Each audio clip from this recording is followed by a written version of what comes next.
implementasi jurus BK hebat. Dan pertama-tama marilah kita panjatkan puja dan puji syukur kehadirat Allah Subhanahu wa taala, karena pada hari ini alhamdulillah kita dapat berkumpul di sini dalam keadaan sehat walafiat. Dan tak lupa selalu kita sholawat senantiasa kita curahkan kepada junjungan kita Nabi Muhammad sallallahu alaihi wasallam yang kita selalu nantikan syafaat ini.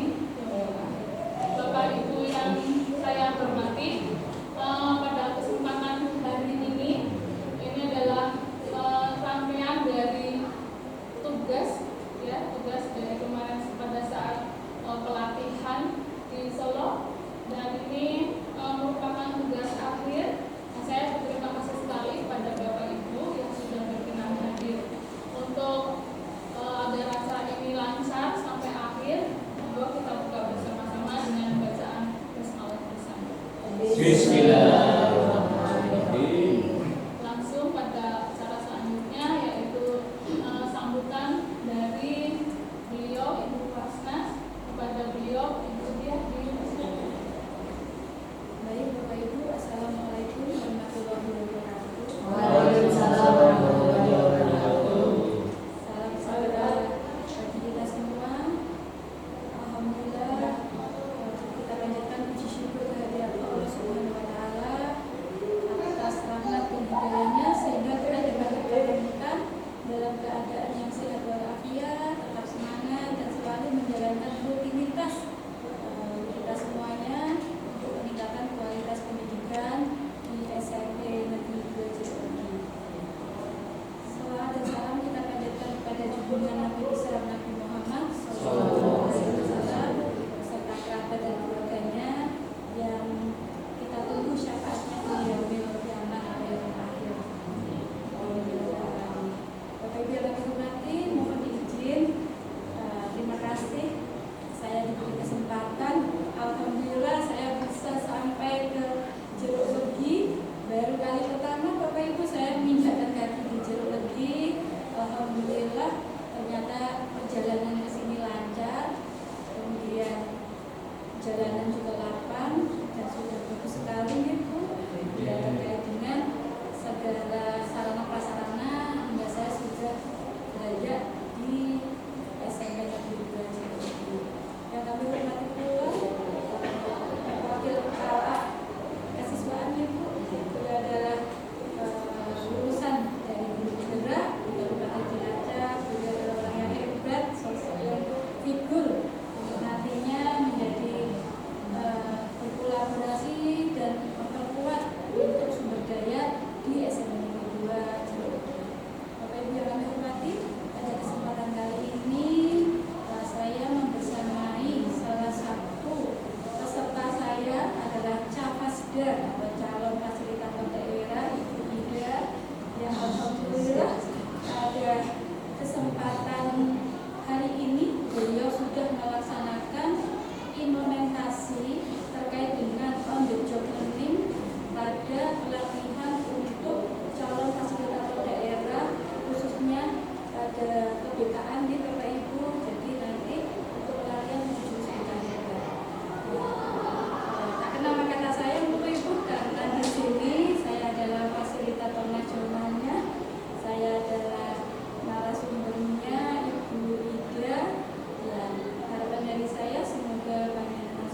dari Bapak Menteri Pendidikan, Riset dan Kebudayaan, Sisa dan Teknologi atau yang sekarang dinamakan Kementerian Pendidikan Desa dan Menengah. Ada saja Ibu Ida, terima kasih. Kurang lebihnya saya mohon maaf. Wassalamualaikum warahmatullahi wabarakatuh. Waalaikumsalam. Selanjutnya langsung di acara ini ya, Ibu. Dipersilakan Ibu.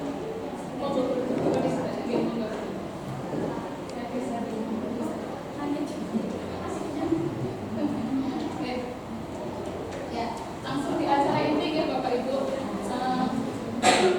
Seperti yang tadi disampaikan bahwa hari ini saya akan berbagi praktek baik dari apa yang sudah saya implementasikan kepada anak, ya. Dalam hal ini sebenarnya sudah dijelaskan oleh Bu Tina, ada 7 jurus BKP. Nah, apa saja akan kita buka bersama. Sebelumnya, saya buka dulu. Assalamualaikum warahmatullahi wabarakatuh. Waalaikumsalam warahmatullahi wabarakatuh. Ya. Dalam hal ini, ketika kemarin mendapatkan tugas ya melaksanakan pelatihan di Solo itu 4 hari bersama Dunia, pengajar saya adalah Dunia, sebenarnya adalah Dunia, dan di sana banyak sekali ilmu yang didapatkan ya Bu ya. Sekaligus setelah dari sana juga tugas-tugasnya. Salah satunya adalah mengimplementasikan 7 jurus BK. Hanya saja kita dari sebagai Capasda itu diminta untuk implementasikan itu 2 saja dari 7 jurus itu. Nah ini 7 jurus BK hebat itu tadi juga sudah disebutkan oleh Dunia ya. Jurus yang pertama yaitu kenali potensi. Di kenali potensi ini kita memang sebagai guru itu diminta untuk lebih bisa menggali kemampuan anak ya, bakat minat potensi-potensi yang pada diri anak, sehingga kita sebagai guru itu bisa membantu anak gitu ya, mengembangkan dirinya supaya mereka lebih optimal. Yang kedua yaitu jurus kelola emosi ya, bahwa apalagi di usia SMP anak-anak itu kan lagi mulai masa pencarian dari diri ya. Dan ini sangat dibutuhkan untuk kelola emosi, apalagi jangan sampai anak itu mudah tersinggung sehingga yang namanya tawuran itu kan gampang sekali di usia SMP ya, terpancing emosi. Nah itu. Nah yang jurus ketiga itu tumbuhkan resiliensi, kata lainnya adalah daya lenting, kemampuan seseorang untuk bangkit kembali dari masalahnya dan kemudian mampu untuk beradaptasi dengan masalah-masalahnya dan bisa lebih kuat dari sebelumnya. Kemudian yang keempat ada jaga konsistensi. Jaga konsistensi di sini bahwa seseorang itu jika sudah memiliki komitmen untuk berusaha untuk menjaganya, karena memang ini tidak mudah ya, dan perlu latihan untuk jaga konsistensi ini. Yang kelima adalah jalin koneksi. Kedekatan antara kita dan siswa itu sangat diperlukan, apalagi saya sebagai guru BK itu menginginkan anak itu lebih terbuka dengan guru BK-nya gitu ya, supaya jika ada masalah bisa segera terselesaikan dan masalah itu benar-benar selesai tuntas. Ini sangat penting untuk bisa menjalin koneksi yang bagus antara siswa dan guru, murid dan guru. Yang keenam, bangun kolaborasi. Nah ini sifatnya sistem jadi kolaborasi, artinya ya kita berkaitan dengan sistem yang ada di sekolah ini, bekerja sama antara kepala sekolah dan stakeholder lainnya. Kemudian menata situasi. Menata situasi ini sesuatu yang terlihat sederhana ya, tetapi sebenarnya di dalam menata situasi ini banyak hal yang terlibat ya, dari mulai SDM-nya, kemudian sarana prasarana, kemudian juga biaya yang diperlukan. Nah ini maksudnya juga ke sistem ya Bu.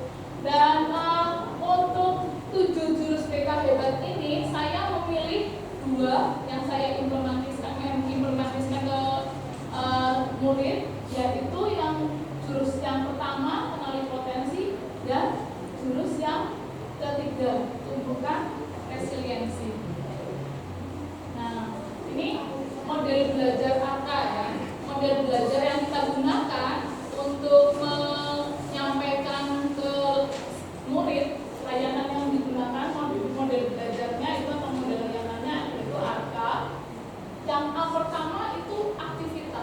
Jadi murid itu diajak beraktivitas ya, dan ini bisa individu, bisa kelompok.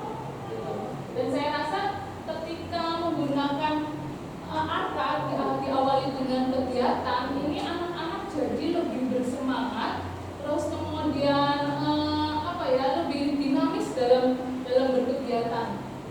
Yang kedua yaitu R-nya adalah refleksi. Jadi murid itu diajak untuk merefleksi aktivitas yang sudah dilakukan ya. Jadi nanti ditanyakan bagaimana perasaannya setelah beraktivitas, pemikiran apa yang kemudian dia miliki gitu. Terus yang ketiga yaitu K, ini konseptual ini artinya ya kita sebagai guru memberikan informasi kepada murid ya berkaitan materi materi yang berkaitan yang tadi dilakukan dalam aktivitas itu. Kemudian yang terakhir yaitu aplikasi ya. Jadi murid mengaplikasikan antara konsep dengan teori dan rencana yang akan dilakukan itu apa. Nah, ini dalam aplikasinya. Kemudian ini alasan saya kenapa memilih kenali potensi. Jadi sebenarnya kita balik lagi yang tadi, kita sebagai guru BK ini belajar tentang jurus-jurus ini. Setelah dipelajari saya rasa sebenarnya yang membutuhkan ini tidak hanya guru BK, gitu ya. Semua guru membutuhkan ilmu ini, apalagi saat ini sudah mulai ada yang namanya kita punya tugas tambahan ya, Bapak Ibu guru wali. Nah itu ya, itu kita punya tugas tambahan. Jadi sebenarnya untuk mendapatkan ilmu ini penting untuk semuanya saja, tidak hanya sekedar guru BK. Nah salah satunya itu kenali potensi. Alasan saya memilih tentang kenali potensi yang pertama, ini murid SMP berada pada masa mengenal jati diri dan kemampuan diri. Jadi penting untuk membantu mereka memahami potensi sejak dini. Jadi terutama kalau sampai di sini potensinya dia punya apa, bagaimana. Biasanya anak-anak sini tuh sebenarnya masih bingung kelebihannya apa, kekurangannya apa, itu biasanya masih bingung. Nah ini kita membantu supaya mereka paham apa sih potensi yang ada di dalam diri mereka gitu ya. Yang kedua, guru BK berperan dalam mengarahkan murid agar dapat mengenali minat, bakat serta kekuatannya. Terus kemudian yang ketiga, mengenali potensi murid, guru dapat memberikan layanan dengan yang lebih tepat sasaran. Jadi kalau kita tahu potensinya apa, kekurangannya di mana, kita punya strategi yang lebih tepat untuk membantu anak tersebut. Kemudian yang keempat, implementasi jurus ini membantu murid menentukan arah belajar dan pengembangan diri yang sesuai dengan kemampuannya. Itu alasan saya kenapa saya memilih jurus yang pertama, yaitu tentang kenali potensi. Nah, kemudian pilihan yang kedua, yaitu saya memilih jurus ketiga, yaitu tumbuhkan resiliensi. Menurut saya ini penting ya mengenai tumbuhkan resiliensi ya. Nah, ini alasannya. Yang pertama, murid SMP sering menghadapi tantangan dalam belajar dan pergaulan, sehingga perlu dibekali kemampuan bertahan dan berpikir positif. Nah, di sini saya juga melihat bahwa anak SMP ini sekali lagi mereka dalam tentang waktu yang sebenarnya singkat dalam mengenali diri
jawab assignment ada di Aku Pintar, mereka menggunakan aplikasi itu, dan kalau sudah selesai itu hasilnya kan keluar tuh. Nah itu bisa dibaca deskripsinya, hasilnya apa gitu ya.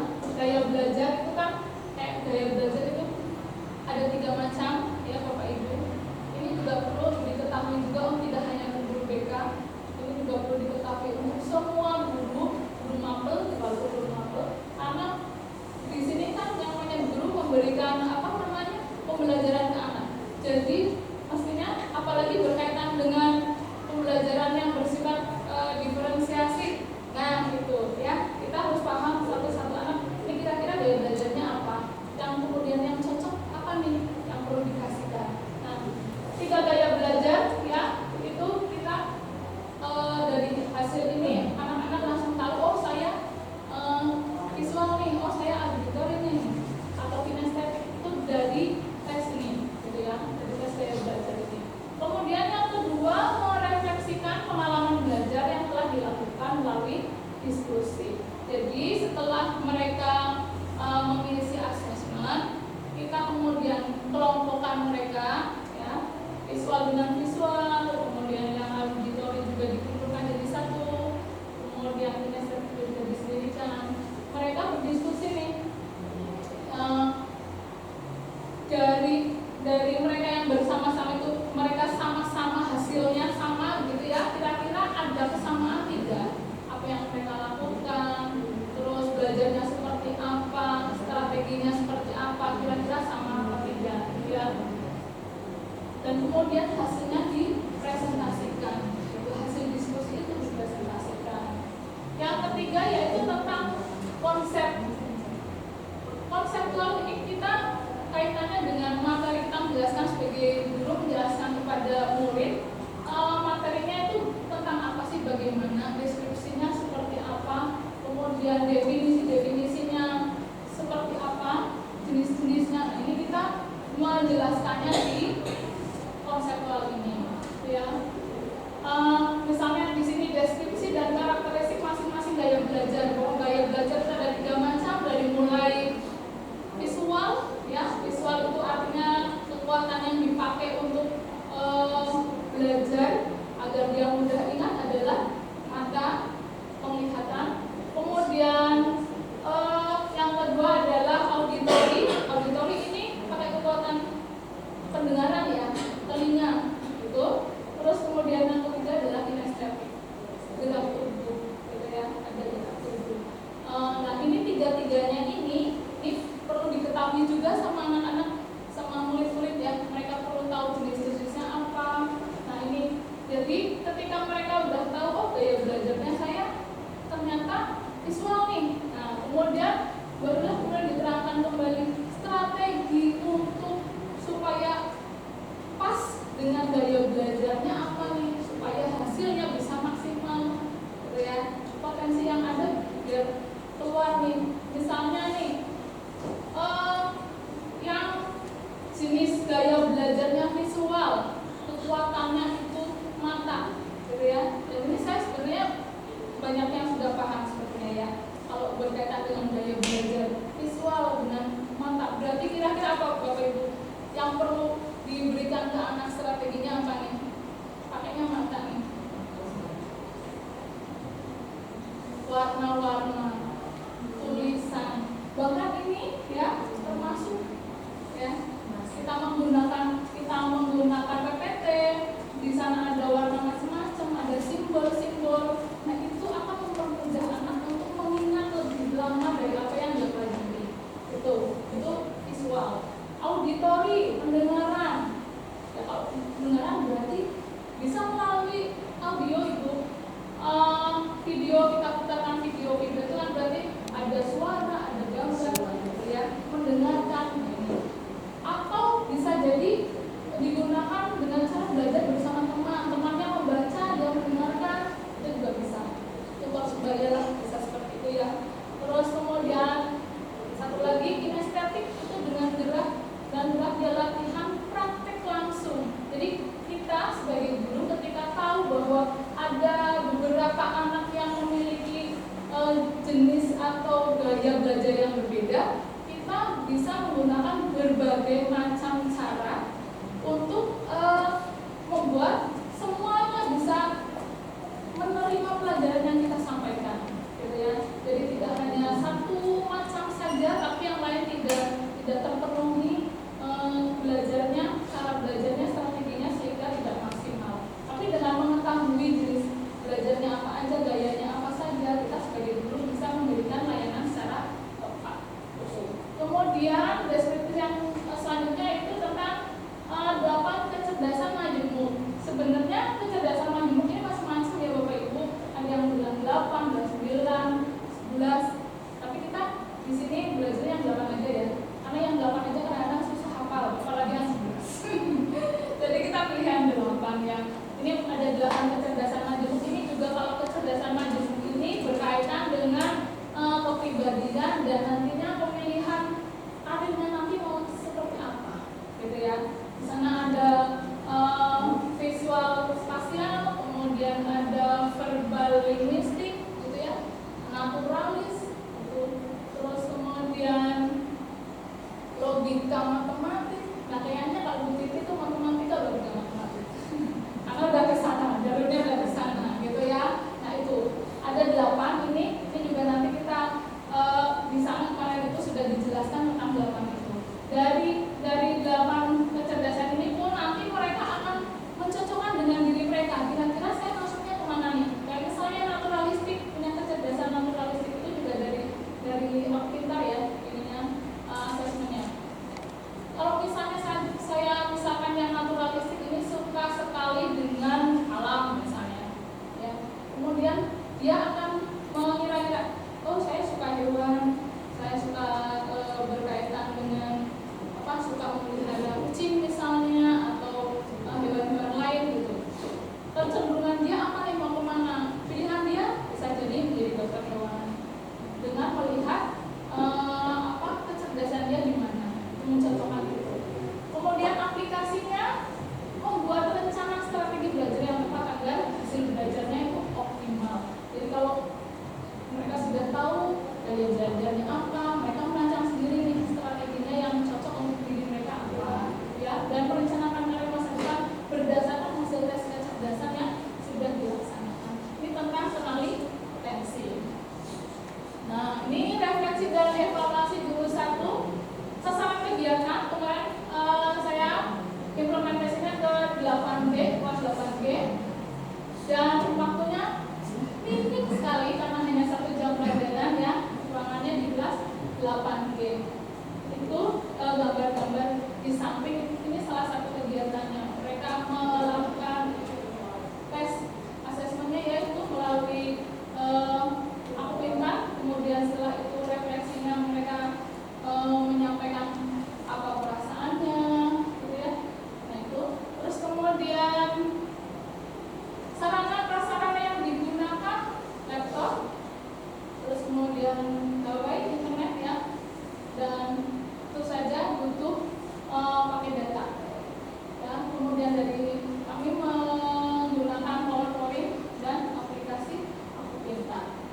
Semua murid ini berhasil ya mengaplikasikan teorinya. Mereka bisa ya, mereka bisa mengira-ira, oh saya dari belajarnya ini nih, strateginya seperti apa gitu. Terus dengan hasil yang dia dapatkan dari tes kecerdasan majemuk, mereka juga bisa menentukan, oh saya kira-kira besok cita-citanya jadi ini gitu. Seperti itu ya. Selanjutnya, nah ini kemarin hasil dari tes gaya belajar ini yang didapat di 8G itu hampir seimbang ya, dari 3 gaya belajar. Ini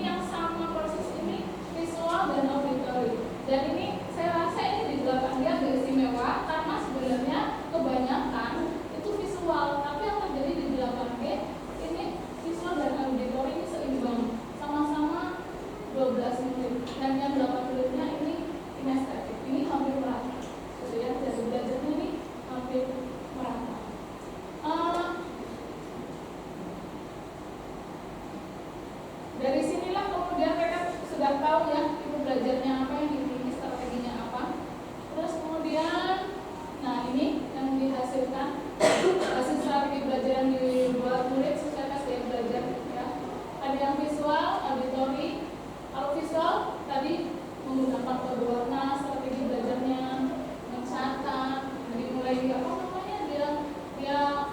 bolak-balik menulis itu biar matanya melihat terus membaca, itu juga bagian dari belajarnya mereka, menggunakan mind map, ya. Terus hasil tes kemampuan ini ada yang naturalistik dan ini salah satunya ingin menjadi dokter hewan. Kemudian ini adalah yang auditori, ini suka mendengarkan rekaman, ya, dia lebih mudah kalau ada suara yang dia dengar sehingga apa yang dia pelajari itu lebih lama tahan di ingatan, ya. Hasil tes kemampuannya kinestetik, cita-citanya kepengen dulu jadi guru seni tari. Berarti ada yang menuliskan Bu Ana, ya. Di sini ada menuliskan Bu Ana. Usulis, oh iya, dulu usulis. Terus ini masih sama, ya. Ini cita-citanya ada yang jadi guru SD, ada juga ini tes kemampuannya logika matematika, pengen jadi arsitek katanya, ya. Nah, ini kita lanjut ke tadi sudah yang jurus 1, sekarang yang jurus ke-3. Untuk jurus yang ketiga tentang pembukaan resiliensi, kita masih menggunakan metode yang sama, yaitu ARKA, ya. Aktivitas yang pertama yaitu membentuk kelompok, terus kemudian setiap kelompok membuat menara dari properti yang kita sediakan. Propertinya kita pakai kartu, ya, dan seolah-olah kita berlomba kalau bangun menaranya paling tinggi, paling kokoh, maka itu pemenangnya, gitu ya. Nah, refleksinya murid mengungkapkan perasaan saat menara tersebut roboh. Apa sih rasanya kalau itu roboh?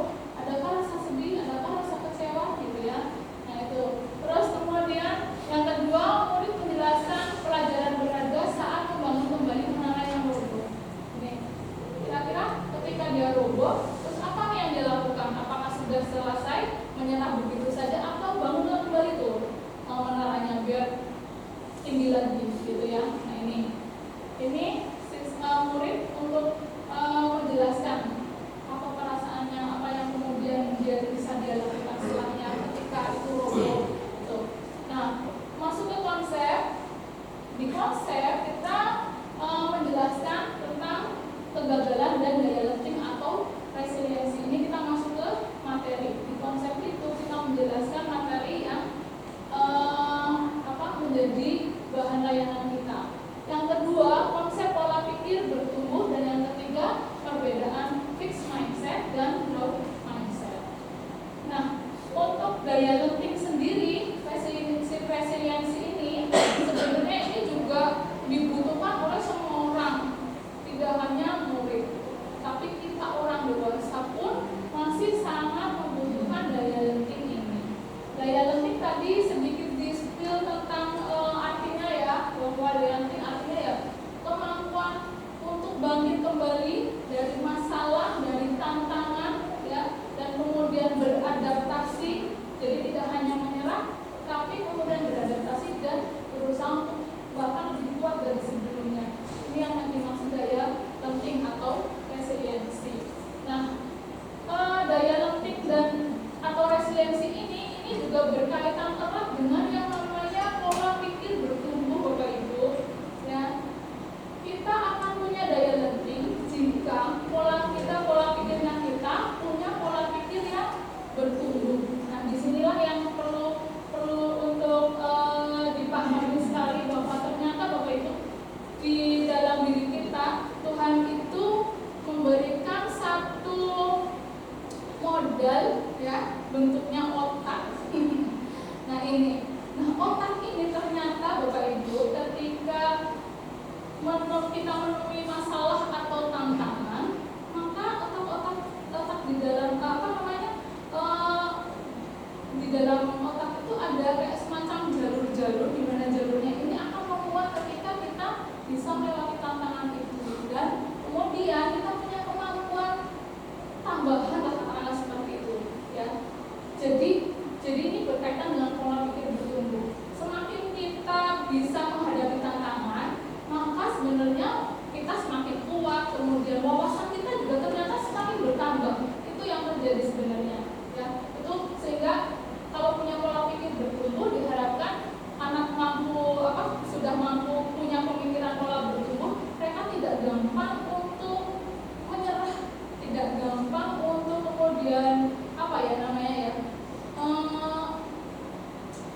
tidak gampang yaitu menyerah dan mau bangkit lagi ini ya. Terus kemudian perbedaan fixed mindset dan growth mindset. Fixed mindset di sini maksudnya adalah pola pikir yang tetap, tidak mau ada perubahan. Itu karena takutnya adalah kalau nanti jadi lebih repot, nanti kalau misalnya ada tantangan, nanti ada ketakutan. Nah ini fixed mindsetnya itu ya Bapak Ibu. Ini nggak mau berubah lah intinya seperti itu. Kalau fixed itu nggak mau berubah. Berbeda dengan growth mindset, selalu ada perubahan agar nantinya punya kemajuan. Jadi keadaan tidak selalu tetap. Itu aplikasinya itu murid berhasil menyusun kata atau kalimat growth mindset dengan benar, dan yang kedua murid memiliki pola pikir baru atau growth mindset. Dan ini jadi jadi modal untuk mereka supaya mereka mampu menghadapi setiap tantangan. Kemudian untuk refleksi dan evaluasinya ini sasarannya kemarin di 8F ya. Ini juga sama 40 menit di ruangan 8F. Sarananya kita ada laptop ya, ada internet, terus kita ada sticky note juga, dan medianya adalah PowerPoint. Satu lagi ya, ini ada kartu, ini tidak saya sebutkan. Ini mereka ini sedang berkegiatan yang di sebelah itu mereka sedang berkegiatan beraktivitas gitu ya, membangun menara tinggi-tinggian, ceritanya seperti itu. Nah di sini dari kegiatan ini anak sudah mulai membedakan nih mana yang growth mindset dan fixed mindset. Nah kemudian seluruh murid mengaplikasikan konsep dengan membuat kalimat yang sifatnya growth mindset seperti apa. Nah ini yang dibuat oleh anak-anak ya. Kalau hari ini belum berhasil, bisa coba lagi esok hari. Nah ini kan bagian nggak mau menyerah, mau terus, mau ada diusahakan lagi, gitu ya. Sulit bukan berarti tidak bisa. Saya akan mencoba sampai bisa, gitu ya. Ini terus kemudian lagi, nah ini kegiatannya mereka. Jangan fokus yang di tengah ya.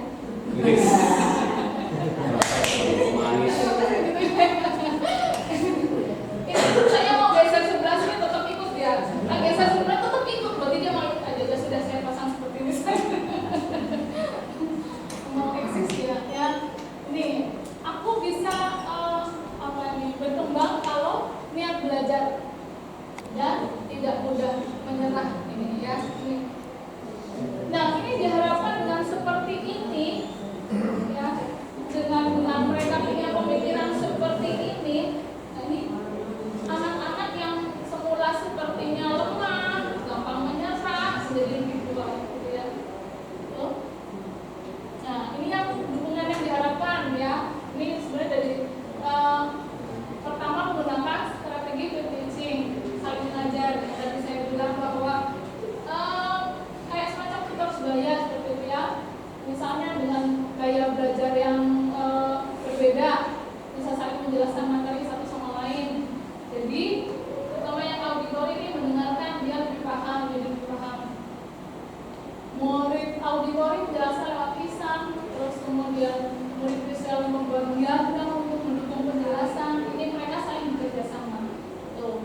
Terus kemudian pendampingan saat menghadapi kegagalan, bisa jadi saat nilai turun atau konflik. Kelompok ini peran guru, apalagi kita tidak hanya guru mapel ya, kita juga punya tugas tambahan, guru wali mendampingi anak sampai lulus. Ya, mendampingi anak sampai lulus. Nah ini dijadikan kegagalan sebagai bagian dari diskusi belajar.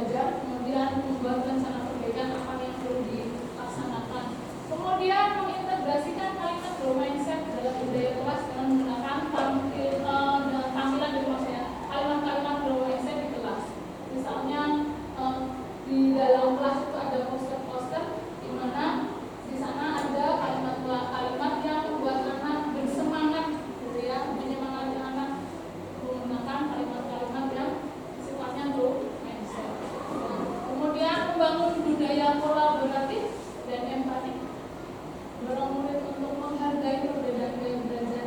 Gaya belajar memang berbeda-beda, jadi harus bisa saling menghargai satu sama lain. Itu jika yang satu senang dengan melihat saja, bisa jadi yang lainnya pengennya ada suaranya. Kemudian bangun kepercayaan diri setiap murid untuk berkontribusi dalam kelompok. Jadi diusahakan jika dalam kelompok ya semuanya aktif. Nah, sudah sampai pada tahap terima kasih. Itu Bapak Ibu, mudah-mudahan ini bisa diambil manfaatnya gitu. Ada kesadaran juga bahwa sebenarnya ilmu ini tidak hanya dimiliki oleh BK, tapi oleh